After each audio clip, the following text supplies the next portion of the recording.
Hey, welcome back. Today's study, we're going to do it on anger. Uh, Something I've dealt with a lot in my life, and I know a lot of men in my kind of job deal with a lot of anger, um, especially after calling some people out, maybe losing some friends, being persecuted, like we talked about last time. Um, so we're going to talk about anger today.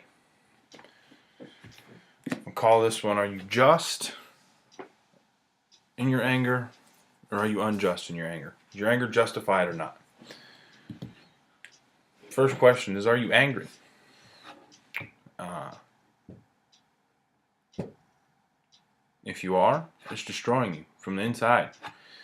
It's taking a toll on your body. For me, my anger affects my sleep, the amount of fun I can have with my kids, the relationship with my wife. It gets my anxiety going. Just a lot of different things that it affects me with. The worst one being my sleep. I lose a lot of sleep when I'm angry. I stay up at night, I pace, find a different outlet, different things. I want to read Ephesians 4, verse 26 and 27. And it says, "Do not sin by letting anger control you. Do not let the sun go down while you are still angry, for anger gives a foothold to the devil." Anger itself is not bad. Anger is an emotion. Christ got angry. Christ got so angry that he flipped some tables, chased some Pharisees out of his temple. There's two different kinds of anger: justified and unjustified. Unjustified anger is something that affects all areas of your life. Like I said before, it can affect your sleep, your relationship with your family, friends, kids, co-workers. A good way to test yourself to see if you're justified and you're angry, or if you're unjustified. You're angry at someone because they wronged you. If you are, okay, that doesn't necessarily mean it's bad. Do you seek vengeance for that anger? That's unjust. It's God's place for vengeance, not ours. It's God's place for judgment, not ours. Are you holding on to that anger? Are you keeping it all bottled up inside, letting it stew until one day, just boom, like a time bomb, it's just going to go off? That's not justified anger. God doesn't want us to hold on to anger. It's not good for us.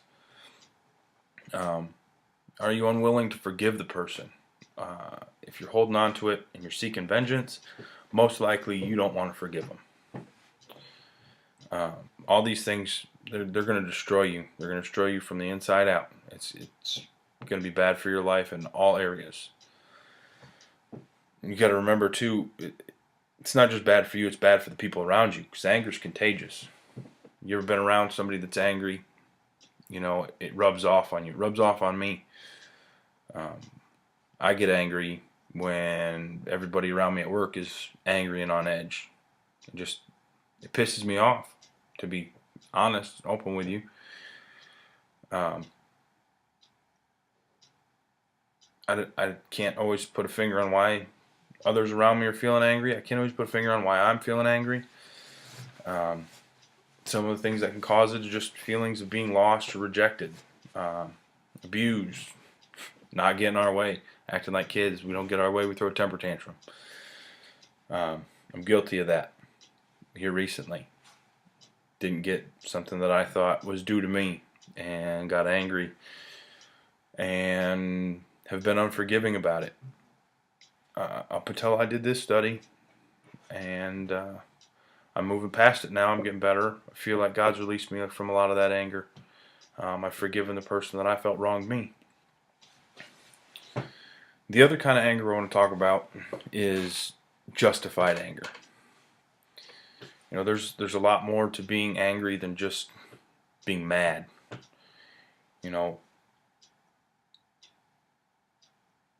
you can get angry. It's fine. It's a normal human emotion. It's a godly emotion if you handle it right. When you're angry, but you're slow to act on it, slow to express it, and you know how to work yourself through it, then it's all right to be angry for just reasons. Um, it's all right. It's all right to be angry. You're justified in your anger if you're angry about somebody doing some wrongs to someone else. You see somebody getting hurt, somebody being abused, someone stealing, someone mistreating children. That's a big one for me. I cannot stand seeing somebody mistreat a child. I'll speak up in a store. Give you a little example. My wife and I and my kids, all 5 of them, were walking through a store one day, and there were some kids, teenagers, cursing and swearing right in the next aisle over, just as loud as can be, shouting it basically.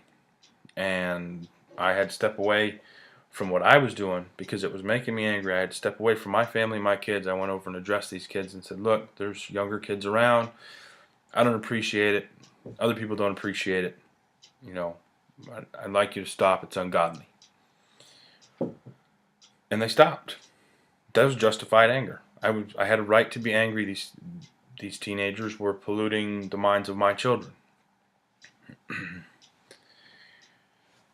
The best way that I've figured out now, through a lot of hard trial and error, the best way to deal with anger is to forgive. You forgive whoever made you angry. God's asking us to forgive not for the sake of the person that upset us, not for anything other than the fact that it releases us from the situation. It releases us and gives it over to God so that He can deal with whoever wronged you, whoever made you angry.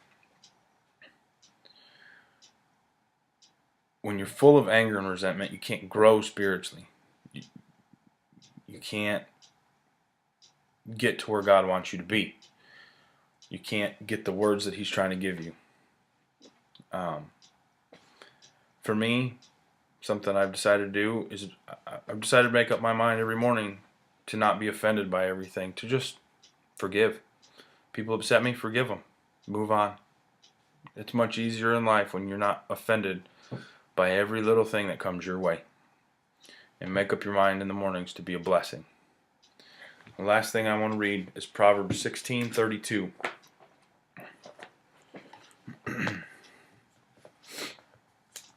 It says, better to be patient than powerful, better to have self-control than to conquer a city. You know, as a man, for me, I look up to people that are cool and calm under pressure. You know, being in the military is something I had to be then. Something I'm relearning to be now. Cool and calm when things aren't going my way. I hope this hits home with some of you. I hope it helps somebody get over their anger, learn how to deal with it a little bit, like it helped me. That's all I got for this week. If y'all got any questions, feel free to leave them in the comment section, and I'll try and address them in a later video. God bless y'all, and have a blessed week. I'll see you next Sunday.